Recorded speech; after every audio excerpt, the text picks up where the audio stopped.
lamdam asigi mafam ayambada leiriba lambi thonggi fibam yamna fattabana maram oiraga Imphal today na khun singda chatuna lambi thonggi matangda akhanaba program sandoktuna lakli program asigi manung channa wangjing tentha assembly constituency gi manung chanba wangjing kaithaldagi salumpham takhiba amadi karimbikhok khungi lambi gi matangda miyamda paudam lakhiba matung asidi lambi asida nungthaduna komkut sing mentionduna semjinba horamle adumakpu lambi asi kanana matau karamna semlibano Imphal today na sandokhiba program bu yenglaga lamdam asigi mapi mapa oiba singna semlibra natraga mapi mapa oiba singnadi hana yengbiraktabana lambi asida chatliba singi yenglaga atopa miyoi singna semlibra haiba adushu ngasigi lambi semliba today na Eikhoigi Lambi Thong haiba program mamang ge hong sandokna lakwa live dum manung channa hariba wangjing tu kairembiko wangjing tu salungpham changiba lambi se atuki matik fatte amadi konggi kongatani leiri ji pukrira turela khangre haibagi program mamang da sandokha hai tare lambi se lambi se ko semina ba kanama da leiramle haibagi wahang ama koi lamdam sigi parjamya amada so hangki haiba tare hariba wahang dugi pakhum moina hai tare ngasi Eikhoigi Imphal today na changsin jarakpada mapam da lambi semaga leram bai tare aduna lamdam sema bi pa leibani na lambi semai haiba yum leiba ado lambi je karab mong da kamai tar sembira kono haiba akoi lambi asi kanagumba akhoigi government gi side gi kayumba mate amta logjab nate lambi asi Eikhoigi ramdam kaimbikhok tagi social worker oibiriba amadi national wadi su oibiriba Sri Khatimim Piopata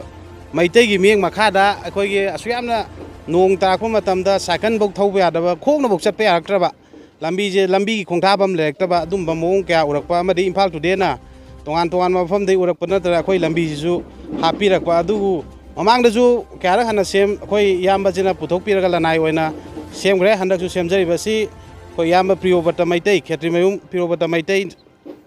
social worker national wadina haiba lambi je akhoi lambi ju oibna maram oiraga akhoi lambi je semja bani aduga haiba lambi je akhoi gi mapi mapa oiba singi sembi na ngai bita ga de akhoi je adum akhoi gi pukhi kom gi mayai da adum pukhi kom do mafam jan leiga do lambi da loi leiramina pukhi kom je akhoi adum chatpa adu mayam je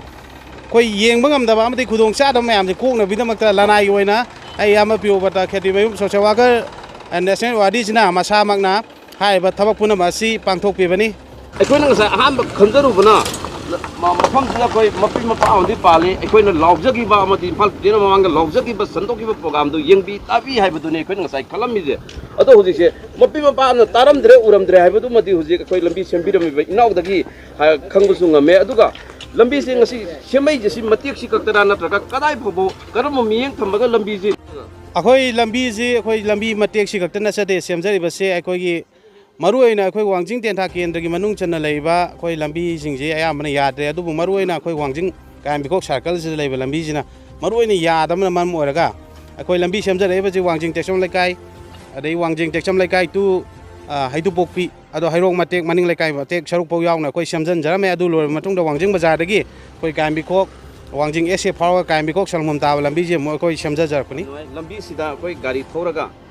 lakpiriba akhoi yamba dare yamba je khangni na koi lambi se mamang da koi Imphal today na lambi ji yam phatre amadi lambi se koi kong ak ngai re na koi program sandok sakre adugi matung da ngasi jamu lambi je sembirame ado lambi je satpi ba moina kari phaubi ge no aham da dum haje dingi je hana paka laura matungda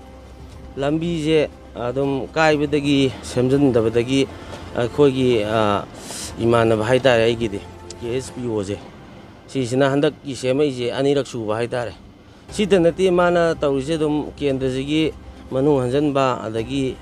adum leiba lam laikai sing simana awana je lambi handak ki thong semba adagi ising isau adu ada adagi nong tabagi garigi mayama ko mana mating pangre lambi se hana nungai dabdo koi Priyobata ko ba makhangna koi yambagi kena marup amana sembire su ya tambire ado akoi Imphal today na hana sandok khiba matam da so la ke sida mapi mapa leitrab zala lambi je yamna sokna leire na sandok sagi ado hujik sembire ba pure water je kena ra lamdam sigi kari oibono lamdam sigi thoidokpa kasu oide ma se dum mayam gi mating pang ba pamjaba mi ne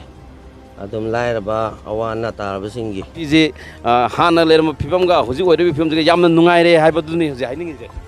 yam nungaire haiba dum yai hanadi dum lambi je kongkom lerga nong chure dum yade adagi nungsa sare upun yade gai je dum thauba je nungai tarba hai tare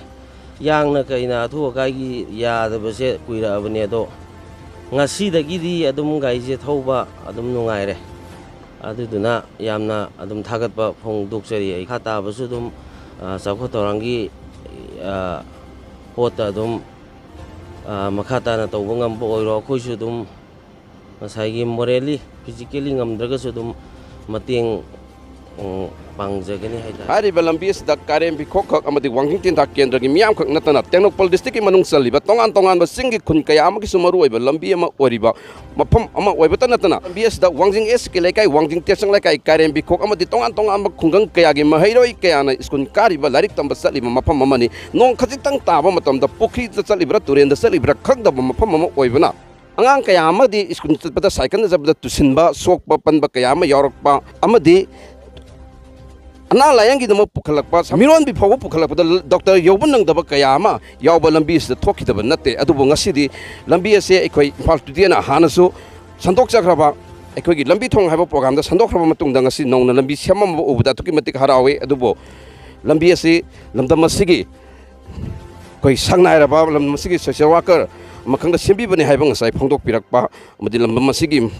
mapi mapasing na su soidana lambi ase tabiraga sidagi hena फजब मुंग दा सेंबिरकनी हाइना Imphal today ना आशा तोकजरे।